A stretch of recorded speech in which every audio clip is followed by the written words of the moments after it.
رسول الله نبينا محمد وعلى آله وصحبه أجمعين। মহান আল্লাহ রাব্বুল আলামিন আমাদেরকে যে বিষয়ের প্রতি বিশেষভাবে তাগিদ দিয়েছেন সেটা হলো যেন আমরা পরকালের জন্য কাজ করি। কেন পাঠিয়েছেন আল্লাহ রাব্বুল আলামিন আমরা তো সবাই জানি, ওয়ামা খালাকাতুল জিন্না ওয়াল ইনসা ইল্লা লিয়াবুদুন। আল্লাহ বলছেন যে আমি জিন এবং ইনসানকে শুধুমাত্র আমার ইবাদতের জন্য সৃষ্টি করেছি। ইবনে আব্বাস রাদিয়াল্লাহু আনহু এর ব্যাখ্যায় বলছেন আই ইল্লা লিওয়াহিদুন, আমি জিন ইনসানকে সৃষ্টি করেছি শুধুমাত্র আমার একত্ববাদ, আমার তাওহীদ ঘোষণা দেওয়ার জন্য। মানে তাওহীদটাই হলো বড় ইবাদত। এজন্য সর্ববড় ইবাদত কোনটা? একটা আমরা প্রশ্ন তো ছেড়েছিলাম এবং তার উপর পুরস্কারও দেওয়া হয়েছিল। তো বলা হয়েছিল সর্বপ্রথম বড় ইবাদত কোনটা? ধরা খেয়েছিল অধিকাংশ বলছে নামাজ। নামাজ কোনো ফায়দা দেবে না যদি কালেমা না থাকে। তাহলে সব থেকে বড় ফরজ এবং সব থেকে বড় ইবাদত আল ইবাদাতুল আযমা, এটা হলো কি তাওহীদ। তাওহীদবাদী হওয়া। এজন্য সাহাবী ইবনে আব্বাস বলছেন আমি জিন ইনসানকে একমাত্র সৃষ্টি করেছি আমার ইবাদতের জন্য। আল্লাহর কথা বলছেন একমাত্র আমার ইবাদতের জন্য, অর্থাৎ একমাত্র আমার তাওহীদ ঘোষণার জন্য। মানে ইবাদতটা হবে তাওহীদ মুখী, তাওহীদ মিশ্রিত ইবাদত। শিরক মিশ্রিত ইবাদত আল্লাহ গ্রহণ করেন না। ওয়া মা ইউমিনু আকসারুহুম বিল্লাহি ইল্লা ওয়া হুম মুশরিকুন। আল্লাহ বলছেন যে ওদের অধিকাংশ ঈমান আনে বটে কিন্তু শিরক মিশ্রিত অবস্থা, মুশরিক অবস্থা। মক্কার কাফের মুশরিক আবু জাহল, উতবা, শাইবা এই সমস্ত কাফেরগুলিও কিন্তু ঈমান ছিল কিন্তু ভেজাল ঈমান, নসনস করে দিয়েছিল। কিছু আল্লাহর ইবাদত, কিছু ওই দেবদেবীর ইবাদত। সে ইবাদত কিন্তু কাম্য নয়। আল্লাহ তার তাওহীদ ভিত্তিক ইবাদতের জন্য আমাদেরকে সৃষ্টি করেছেন। সুতরাং এটা ভুলে গেলে হবে না। তবে আল্লাহ রাব্বুল আমিন ফেরেশতাকে সৃষ্টি করেছেন আর অন্যান্য মাখলুকাতকে সৃষ্টি করেছেন যে উদ্দেশ্যে করেছেন সে উদ্দেশ্যেই তারা চলছে মাকিনার মতো। মানে কোনো ব্যতিক্রম হয় না। কিন্তু মানুষকে একমাত্র আল্লাহ রাব্বুল আমিন এই ইখতিয়ার দিয়েছেন যে সে ইচ্ছা করলে কুফরি বেছে নেবে, ইচ্ছা করলে সে হককে বেছে নেবে, ইসলাম বেছে নেবে। ইন্না হাদাইনাহু সাবিলা ইম্মা শাকিরান ওয়া ইম্মা কাফুরা। আমি তাকে, আল্লাহকে বলছেন আমি তাকে রাস্তা দেখিয়ে দিয়েছি, মানে হেদায়েতের রাস্তা দেখিয়ে দিয়েছি। ইম্মা শাকিরান ওয়া ইম্মা কাফুরা, সে শুকরগুজার হোক, অর্থাৎ মুসলিম ভাই শুকরগুজার হবে নাকি কাফের হবে সেটা তার ব্যাপার। কিন্তু কাফের হলে শাস্তি কি? জাহান্নাম। শুধু সূরা বনী ইসরাঈল, যেটা আরেকটা নাম হলো ইসরা, দুটা নাম এক সূরা। এখানে আল্লাহ রাব্বুল আলামিন কিছু দুনিয়াদারদের কথা বলছেন যারা দুনিয়া ছাড়া কিছু বুঝে না, তাদের কি পরিণাম। এরপরে বলছেন আখিরাত কামীদের কি পরিণাম, তাদের করণীয় কি। আসুন আমরা আয়াতগুলি জেনে নেওয়ার চেষ্টা করি। এই সূরা মানে 18, 19, 21 হয়তো এত যাওয়া যাবে না, এর আগে হয়তো আলোচনা শেষ করতে হবে। তো যাই হোক, আসুন আমরা আয়াতে বলছেন আল্লাহ মান কানা ইউরিদুল আজিলাতা আজ্জালনা লাহু ফিহা মা নাশাউ লিমান নুরিদ। মান কানা ইউরিদুল আজিলা, যে ব্যক্তি আজিলা মানে পার্থিব জীবনকে চায়, পার্থিব জীবনকে চায়, পার্থিব সম্পদ চায়, এক কথায় পৃথিবী দুনিয়া ভিত্তিক তার সব কিছু অর্জন চাওয়া পাওয়া, মানে মেইন টার্গেট হলো দুনিয়া। আখিরাত বলে কিছু রাখে না সে তার মাইন্ডে, তার ব্রেনে আখিরাত বলে কিছু নাই, সবসময় দুনিয়া কিলবিল করছে। তো এরা কারা হয়? সাধারণত কাফের, মুশরিক, যত মুসলিমের গোষ্ঠী। আর মুসলমানদের ভিতরে নাস্তিক মার্কা মুসলিম, নাম মুসলমান, গরুর গোস্ত খায়, কাদনা দিয়েছে, বাস নামাজ দেখে চুতে নাই। মুনাফিক মার্কা কিছু আছে, নেতা খেতা এরকম আছে যে ফজরের নামাজে নাই, আবার বিমানে চড়ে ওই জানাজায় যায়, জানাজায় সারি খায়, ওদের তো খবরই নেই। যা হোক, আল্লাহ এখানে বলছেন মান কানা ইউরিদুল আজলা আজালনা লাহু ফিহা মা নাশাউ লিমান নুরিদ, যে পার্থিব জীবনকে চাইবে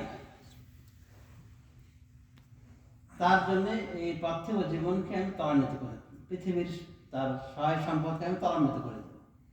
মা নাশাউ, যা আমি চাইব, লিমান নুরিদ, যার জন্য চাইব। তারপরে এরপরে তো কি হলো, ইয়াসলাহা মাজমুমান মাদহুরা, কিন্তু সে যেহেতু আখিরাতের কোনো কিছু চায়নি, আখিরাত তার মাইন্ডসেট ছিল না, তো আল্লাহ তার জন্য কি জাহান্নাম নির্ধারণ করে। সুম্মা জাআলনা লাহু জাহান্নাম ইয়াসলাহা মাজমুমান মাদহুরা। আল্লাহ বলছেন যে অতঃপর ওর জন্য আমি জাহান্নাম নির্ধারণ করব। এখানে সে প্রবেশ করবে মাজমুমান, নিন্দিত হয়ে, মাদহুরান, বিতাড়িত হয়ে, মানে লাঞ্ছিত, নিন্দিত, বিতাড়িত হয়ে এই জাহান্নামে সে নিক্ষিপ্ত হয়ে প্রবেশ করবে। এটা কার রেজাল্ট? যে দুনিয়া চেয়েছে। লক্ষ্য করে দেখেন, আল্লাহ বলছে যে এ দুনিয়া চাইবে, দুনিয়াটা আমি দিব, মানে দুনিয়ার অংশ থেকে তাকে দিব, টাকা পয়সা, ব্যাংক ব্যালেন্স দিব, মা নাশাউ, যা চাইবে, মানে ও যা চাইবে তাই তাকে দিয়ে দেবে, এরকম না। আমি যা চাইব, লিমান নুরিদ, যার জন্য চাইব। তার মানে দুনিয়াদার অনেক আছে না, আখিরাতে কোনো টার্গেটই নাই তার, আখিরাত বলে কোনো কিছু না তার ব্রেনে, তার দুনিয়া দরকার। কিন্তু এরপরে দেখেন যে এই দুনিয়াদারগুলি একটা শ্রেণী মিসকিন, খাওয়া পায় না, রাস্তাঘাট ঝাড়ু দিচ্ছে, এ করছে, অনেক কিছু হওয়ার ইচ্ছা, রাতারাত বড় লোক হয়ে যাবে। যে কোম্পানি গিয়েছিল এক সময়, এই ঠক কোম্পানি, হালের গরু বিক্রি করে দিয়েছে, সে ভালো গরিব থাকবে, 7,500 টাকা দিয়ে ইনভেস্ট করে ওই ঠক কমাতে শুরু করতো। তাহলে যতটুকু টোটাপটা এলেন দেশে, অত বুঝেছেন এটা প্রতারণা, সে না করেছেন। তা আমাদের ওই গ্রামের লোকদের বলছে, ভাই এগুলো যে না ভাব না। তখন আমারই কোনো এক আত্মীয়কে রেফারেন্সে বলছে যে আপনার অমুক আত্মীয় আছে, সমস্যা কি, মানে ওর ধনী হওয়া ইচ্ছে। সাথে হয়ে গেল যে ধনী তো দূরের কথা, গরুর হালের গরু বিক্রি করে আরো মিসকিন।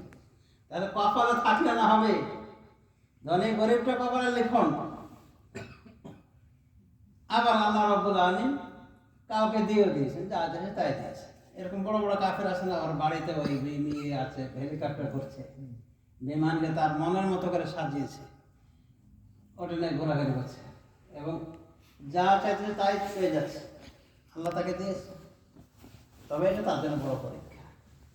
এটা নাফরমান হয়ে আল্লাহ যদি নিয়ামত ভোগ করে, আল্লাহ কিছু না বলে, মনে করতে হয় ওকে আল্লাহ একবারই দরকার, বলি আল্লাহ মনে করার কিছু নাই। মানুষের সাথে বেনামাজি, কিন্তু সব কিছু পায়, ও মনে মনে ভাবে নামাজ ছেড়েই তো ভালো করতেছি। আবার অনেক সময় নামাজ পড়ে কিরার বড় হয়েছে, বুঝছেন?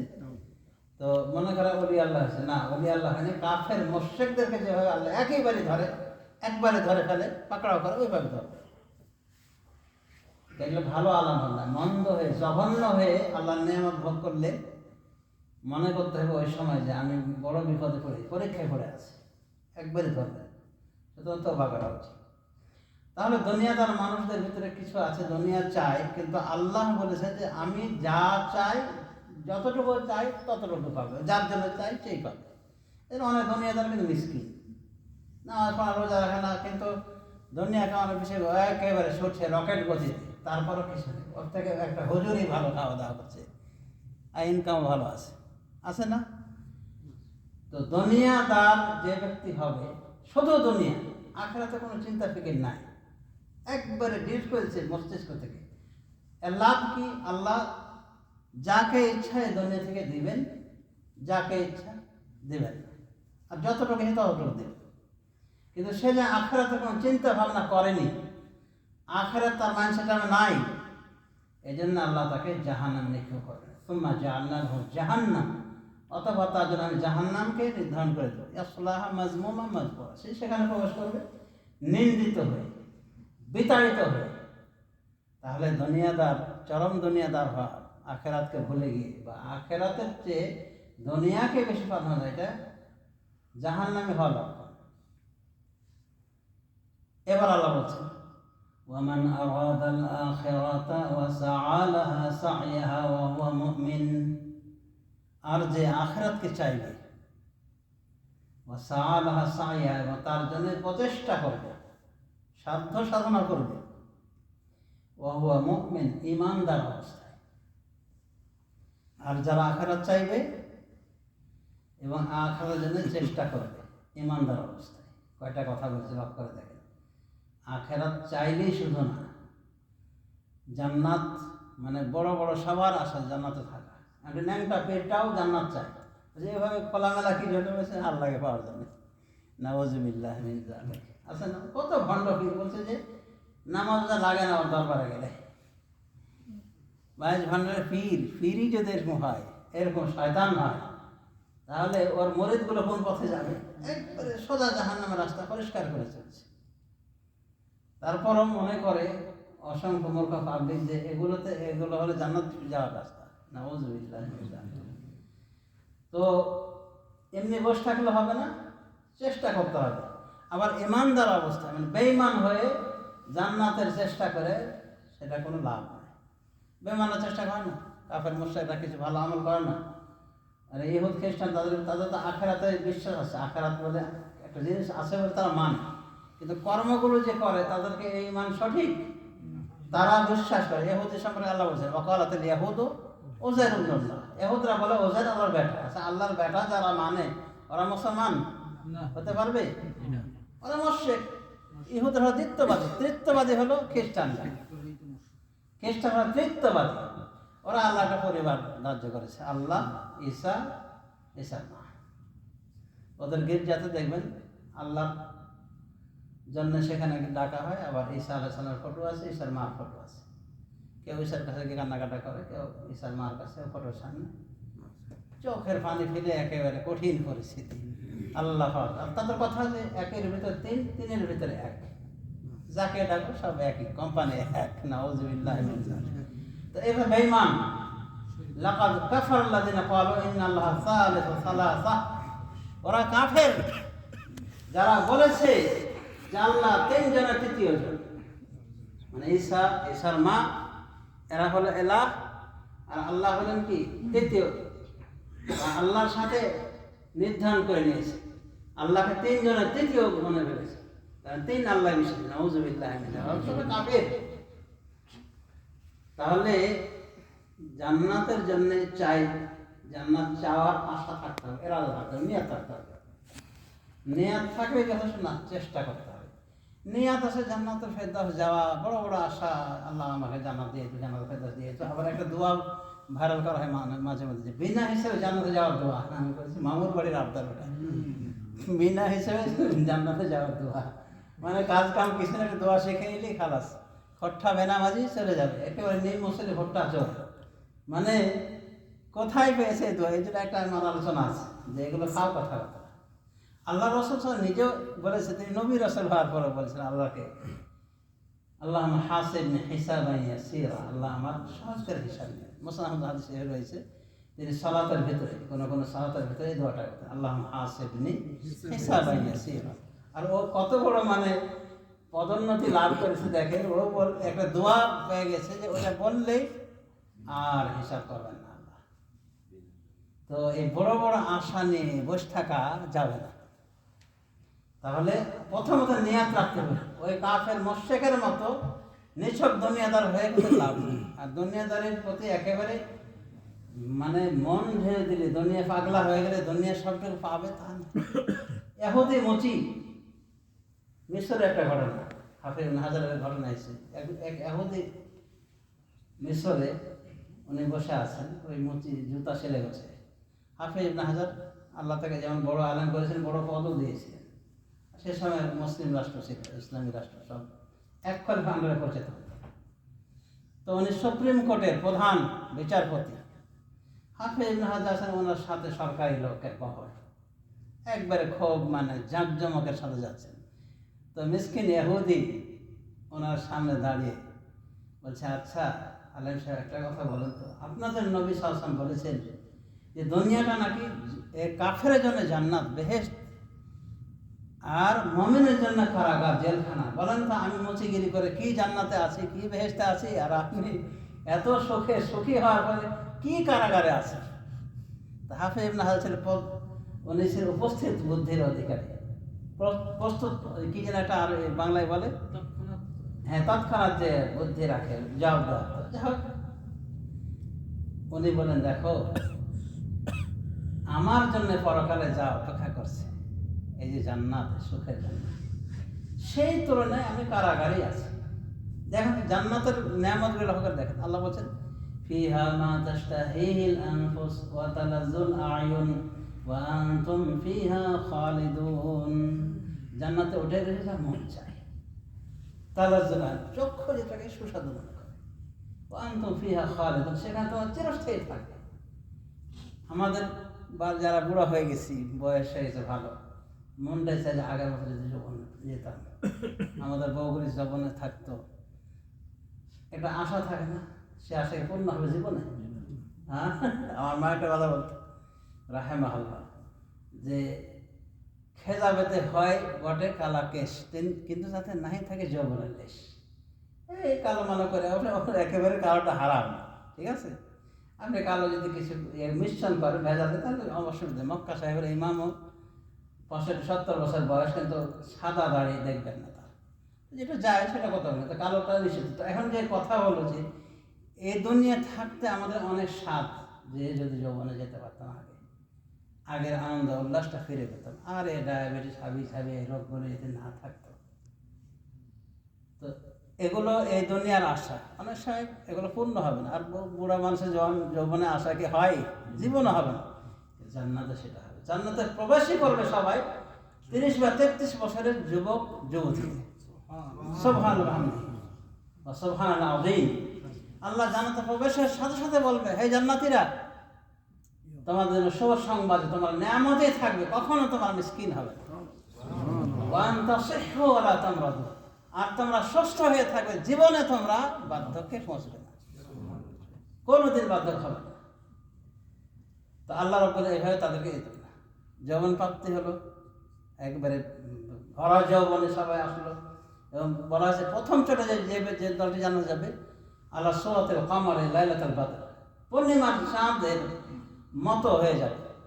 মানে রাতের এই 14-15 রাতের যে পূর্ণিমার চাঁদ যেভাবে টকবগে উজ্জ্বল হয়ে থাকে চন্দ্র, এরকম তাদের চেহারা ছটকাবে, ঝলকাবে। জান্নাতে প্রবেশ করবে তারা। আর জান্নাতে এই সুখ কল্পনার সাথে সাথে হাজির।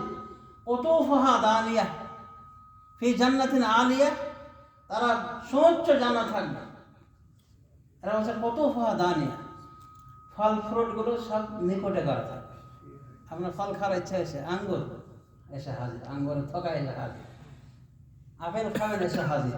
আর নিজে তাও খেতে চাচ্ছেন না, আপনাদের জন্যে আল্লাহ খাদেম নিয়োজিত করেছেন, ইলমান মুখাল্লাদুন, চিরস্থায়ী ছোট বালক। এটা একটা রহস্য আছে। এই বালকগুলো কারা? যারা সবসময় বালক হয়েই থাকে, ছোট মেয়ে হয়ে থাকে, বড় হবে না, এরা কারা?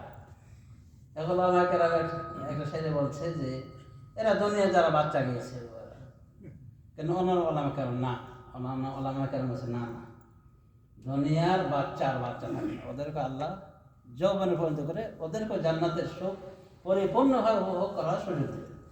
এরা হবে আল্লাহর নতুন প্রজন্ম, সৃষ্টি করেন ওদেরকে ওই বালক করেই রাখবে। আর এই বালককে রাখার কারণটা কি?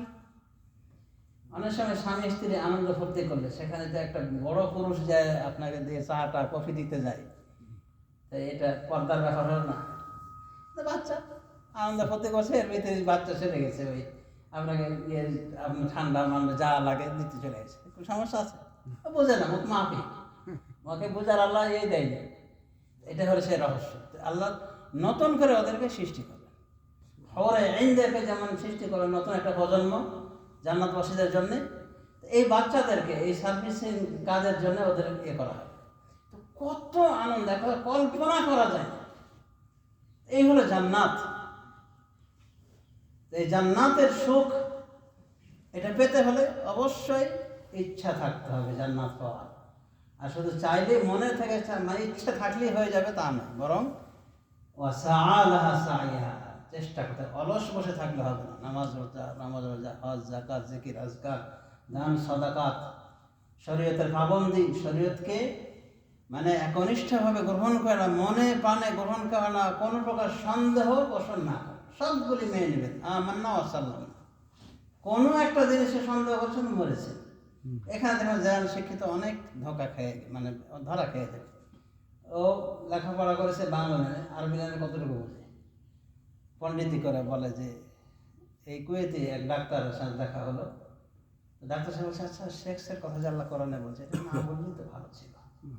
মানে হোর যে দিবে আল্লাহ, হোরের কথা যে বলেছেন, আল্লাহ যে লব দিয়েছেন, এটা না বললেই ভালো ছিল।